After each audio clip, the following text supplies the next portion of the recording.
3 rangers of the Night's Watch, Ser Waymar Royce, Will, and Garrett depart from the wall to investigate reports of wildlings in the haunted forest which lies to the north, beyond the wall.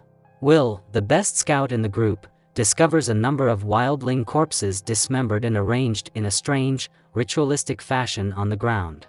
He also finds a dead wildling girl pinned to a tree. He reports back to the others. Ser Waymar overrides the older Garrett's advice that they return to Castle Black to report the situation to Lord Commander of the Night's Watch Georg Mormont. He instead insists on seeing the corpses for himself to determine what killed them. When they reach the site, the bodies have disappeared. Will scouts around for clues, but Garrett finds a bloody piece of clothing buried under the snow. Further investigations are curtailed when a tall, humanoid figure with glowing blue eyes, a White Walker, arrives and kills Ser Waymar with ease. Garrett attempts to escape but is caught and killed. Will, in abject horror, sees the dead wildling girl from earlier who is now walking with blue eyes, and also witnesses Garrett's death, with the White Walker tossing his severed head at Will's feet. In the free city of Pentos, across the narrow sea, Viserys and Daenerys Targaryen live in the hospitality of Magister Illyrio Mopatis. Viserys has arranged to wed his sister Daenerys, also called Dany, to Khal Drogo, the warlord of a Dothraki Khalasar of 40,000 warriors. In return, Drogo will give Viserys the army he needs to reclaim the Iron Throne. Viserys prepares Daenerys for meeting the Khal. He tells her what a beautiful young woman she has turned into, and slips off her dress and fondles her breast. She is silent and looks away as if pretending it isn't happening. She steps into a hot bath that has just been drawn. This greatly distresses her maid, who believes the water will scald her. However, Daenerys seems not to notice it and appears to be unharmed. Illyrio and Viserys discuss the quest to sail back to Westeros, and Viserys inquires when the wedding will take place. Daenerys is not pleased with the arrangement and blurts out that she does not want to marry Drogo. Viserys insists that Daenerys will marry him, because in return, Drogo will give Viserys the army he needs to retake their father's throne from Robert Baratheon. Viserys adds that he would let his sister be raped by all 40,000 of Drogo's men and their horses if it meant getting his throne back. A short time later, Drogo arrives at Illyrio's estate. After taking a glance at Daenerys, Drogo rides away without dismounting from his horse. Viserys is concerned, but Illyrio assures him that, if he did not approve of Daenerys, they would have known. Later, Daenerys marries Khal Drogo and a great celebration is held. Several people die in impromptu duels, which Illyrio says is a good sign. A Dothraki wedding without at least 3 deaths is considered a dull affair. The bride and groom receive many gifts, but for Dany, 2 are particularly interesting. The first is a selection of books containing stories and songs from the 7 kingdoms, given to her by Ser Jorah Mormont, an exiled knight of House Mormont. Ser Jorah swears fealty to Viserys as king and offers him his support and advice, which is accepted. The second is a box containing 3 beautiful, scaly stones. According to Illyrio, these are dragon eggs from the Shadowlands beyond Ashai that have turned to stone with the passing of time. Dany appears to feel some connection with the eggs, but brushes it off for the time being. For his gift, Drogo gives Daenerys a beautiful white mare. Viserys tells his sister to make Drogo happy. Drogo and Daenerys ride down to the shore and consummate their marriage on the beach at sunset. Daenerys is visibly upset and terrified. In King's Landing, the capital city of the 7 kingdoms, the bells ring out to commemorate the death of Lord Jon Arryn, the Hand of the King. As the Silent Sisters prepare his body for burial, Queen Cersei Lannister looks on. She is worried that Jon discovered something he shouldn't have, and may have told someone. She confesses her fears to her twin brother, Ser Jaime Lannister of the Kingsguard, but he tells her not to worry, since if the king knew the truth they'd be dead already. She tells him he should be the new Hand of the King, but he doesn't want the job. He considers it too much work. Cersei accuses him of taking nothing seriously. Some time later, Will has fled south of the Wall in terror, rather than return to warn Castle Black of the White Walker threat.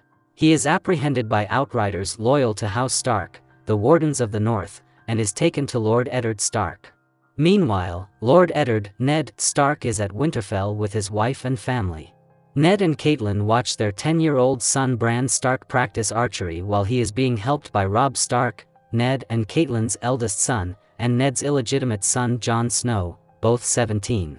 Robb and Jon can't help laughing when Bran's latest arrow goes high over the wall, even worse than the last shot, but after Eddard amusedly chides the two, encourages Bran to keep at it. The youngest son, 6-year-old Rickon Stark, watches his brothers until Ned and Catelyn's youngest daughter, 11-year-old Arya Stark, who has left needlework where their 13-year-old daughter Sansa Stark is, hits Bran's bullseye with an arrow before Bran can. Bran chases Arya while Ned, Catelyn, Robb and Jon laugh until Ned receives news that a Night's Watch deserter has been found. The law decrees that as a deserter from the Watch, Will is an oathbreaker and must be executed.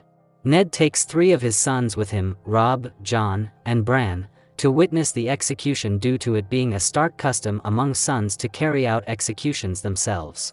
Also joining Eddard is his ward Theon Greyjoy, the Master-at-Arms Roderick Castle and his leading guard Jory Castle. Will accepts his fate, but tells Eddard about the walkers first and asks that word be sent back to his mother. Eddard carries out the execution himself, using the ancestral Valyrian blade of their house. Young Bran witnesses an execution for the first time without flinching, earning praise from his half-brother Jon. Eddard explains to Bran that the reason he was made to execute Will was because the man who passes the sentence should swing the sword. When Bran asks his father about Will's talk of White Walkers, Eddard dismisses it as a madman's ramblings, insisting that the walkers have been gone for centuries. The party sets out for Winterfell. On the way back to the castle, the party finds a stag dead in the road, partially disemboweled. Theon wonders if it's the work of a mountain lion, but Eddard states that none live in the area. Looking for what killed it, they find a rare dead female dire wolf, killed with a stag antler piece broken off in her throat. The female died after giving birth, and her 5 pups huddle by the corpse for warmth.